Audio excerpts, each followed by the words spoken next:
Hello, everyone. I am here with Dr. Goveia, our world language Spanish teacher who has lived in Argentina for 3 years. And we will be discovering the cultural differences between Argentina and the US. Very nice to meet you today. Thank you for having me.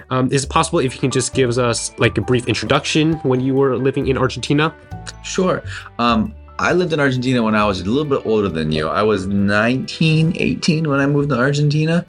I was there for 2 years initially. And then I came back, and within a year, I ended up going back for another year. I think I missed a lot of things, and there was school was an option. I was looking for schools, and I figured that I can go to school down there too. So I went to school for a while down there. Just went in and asked, how do I sign up for classes? So let's get into like the cultural differences part between Argentina and US. So when you were living in Argentina, do you think more for yourself or prioritize like a bigger group around you? I thought really quickly, I realized that was a culture shock. I realized that people do not think individually as much as I had until then. Here in America, we're very much individualists, but maybe I can generalize and say in Latin America, it's different. In Argentina, in my case, with the people I was living with, it was very clear that it's a community, whether it's societal or in your house.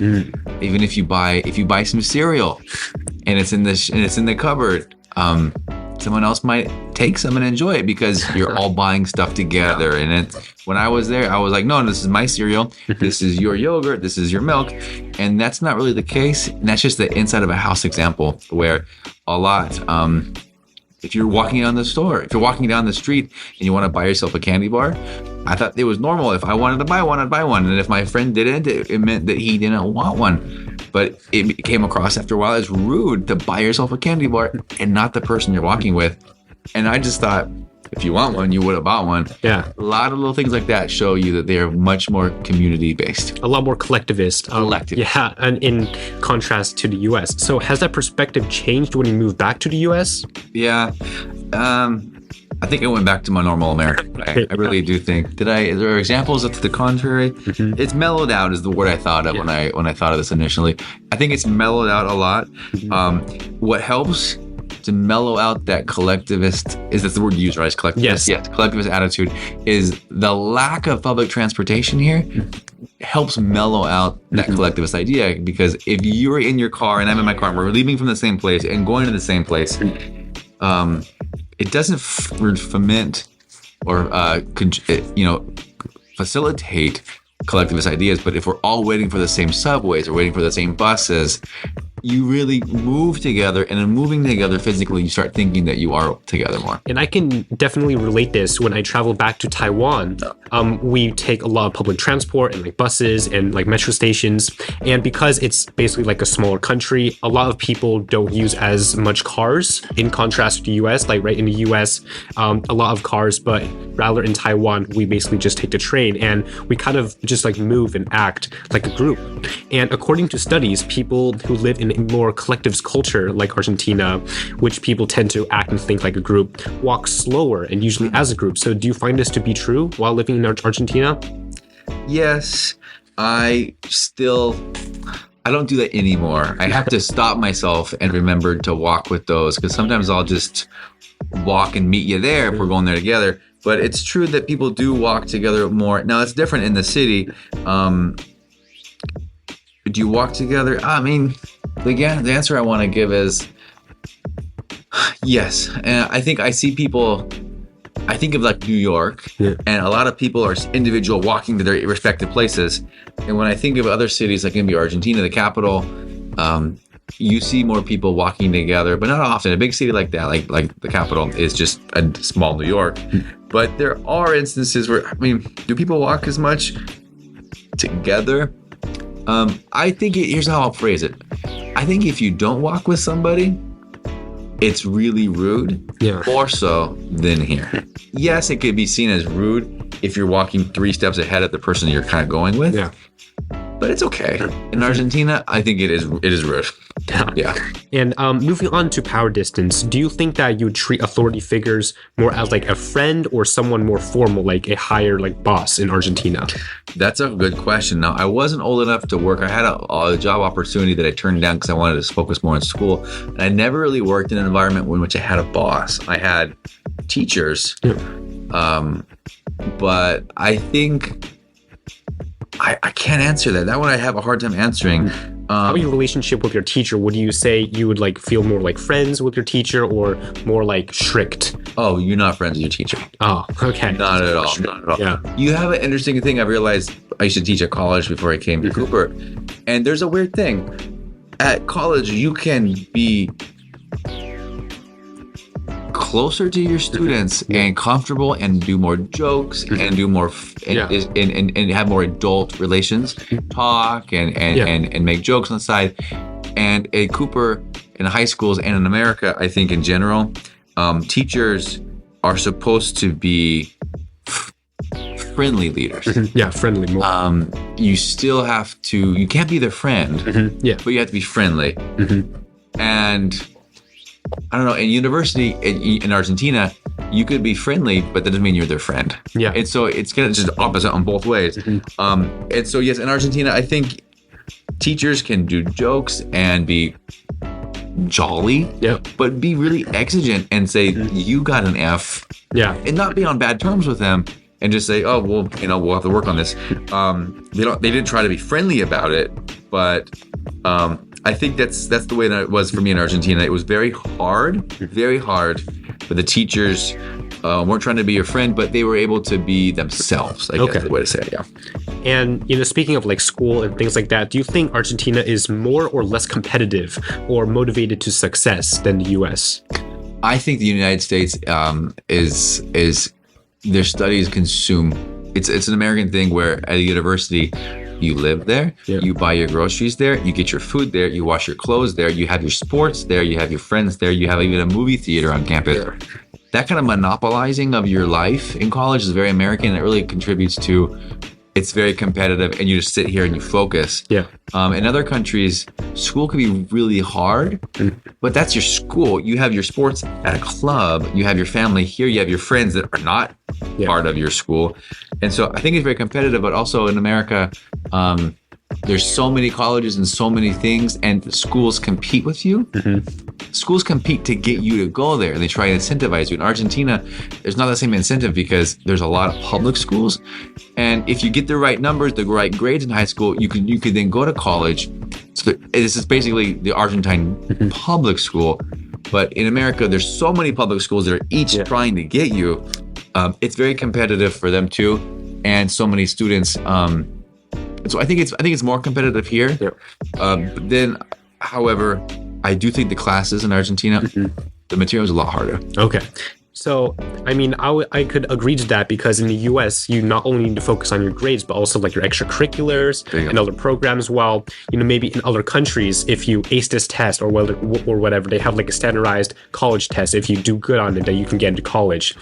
In contrast, in the US, you have like sports and extracurriculars that you need to do to get into a good college. That's a good point. Exactly. That's a good point. I didn't think about that because in Argentina, your application to your college is your grade. But here you have a whole array of things to think about. Good point. Very good point. Make a whole resume. You gotta make a whole resume. You gotta be a whole person already. And in Argentina, would you be more accepting to unknown circumstances, or do you like more having a thought out plan of your future? I think Argentina, I'm more accepting of the unknown. Just like go with the flow? I think absolutely, because everything's precarious. You don't know what the dollar is going to be. You don't know what the inflation is so big in Argentina. Schools could lose their power. You could in Argentina, you go one semester at a time, and you in college here, in high school here, you could have your whole high school thought out. Then your summers can have internships. You know what colleges to go to and visit, and then you have 4 years in college. You could really plan out a lot and know what sports you're going to do and what the college counseling can help you do certain things on certain months of your high school career to get ready. In Argentina, it is so much more, hey, I'm going to take courses and next semester, I'm going to take a break. I'm going to take care of my mom. maybe help her move, maybe find a new job for a while, and then you go back and continue school. Yeah. And so it's not. It's also, I think in Argentina, like my example with the monopolizing of your life in university here, your whole life for 4 years is just college. You can stay on campus except for summers or whatever, but you have 4 years where your whole life could be at this campus. Yeah. In Argentina, your school is where you get your classes done, and then you leave when the bell rings, and your whole life still continues. And so I think a lot of that introduces a lot of unknowns. But if you get in your dream college, you can bet your money that you'll be there for 4 years. Yeah. And that's you can just guarantee. Argentina, it's up in the air every semester. Yeah. And speaking of planning for the long term, do you think you more have long-term goals or short-term goals plans when working? In Argentina? Yes. And also compared to the US. I think compared to the US, I think it's a lot more short term. I think people just try and get by more, especially now. When I was there, sure. But now people just try and get by. Getting by is the long-term and short-term goal. Here, we have what we call sometimes first world problems, where you have things to think about, but really you never put in doubt, are we going to eat today? Yeah. People do have that problem in the Woodlands and other places, but for most people at Cooper and other areas in America or in universities, you can have long-term goals because the immediate short-term are usually taken care of. In Argentina, you don't know what's going to happen next month with your currency. Yeah. That means your short-term goals, they cloud your vision. Your long-term goals consist of the basics, family. Get some water. Go ahead. The long-term goals, they go on the back burner. Yeah. And I think it just is part of that has to do with just consistency of the dollar, the currency, the job market, the economy. Those things really allow you to have your 5-year plans, 10-year plans. It's harder when you don't have that. And because, according to statistics, Argentina is a more short-term country, as you said. So how does this make you feel when working and studying there? Short-term. You have a harder time knowing what you're studying for. For example, even though the public school could be free and really hard, you might sit. Can you repeat me the question one more time? I was going to go off on something, but I'm just going to stay where you were. Can you say sorry.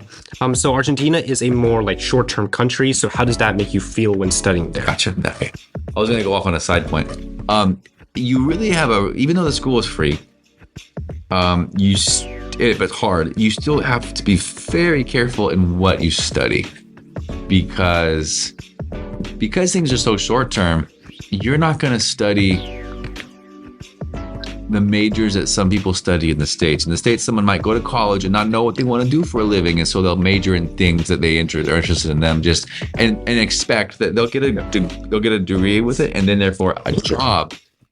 But in Argentina, everything is so short term. You don't want to take a gamble and major in something that you just have a passion about. That's a good point, I guess we could say, is you don't follow the motto, follow your passion.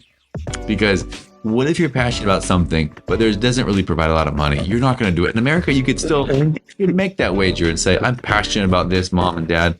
I'm gonna major in this and then see what happens. You could do that and still be okay in America sometimes. In Argentina, it's not the case at all. It's harder, and so you focus on the things that you know can get you a job. And you say, well, I'm not passionate about it, but it changes what kind of classes you take and why. So getting on to the next part, what are some culture shocks or differences when going to Argentina, and how did that make you feel? I'm from a part of the state of Washington where there's a lot of apples. We grow a lot of apples, and I was used to eating apples as a kid, just as a thing. And I was in Argentina.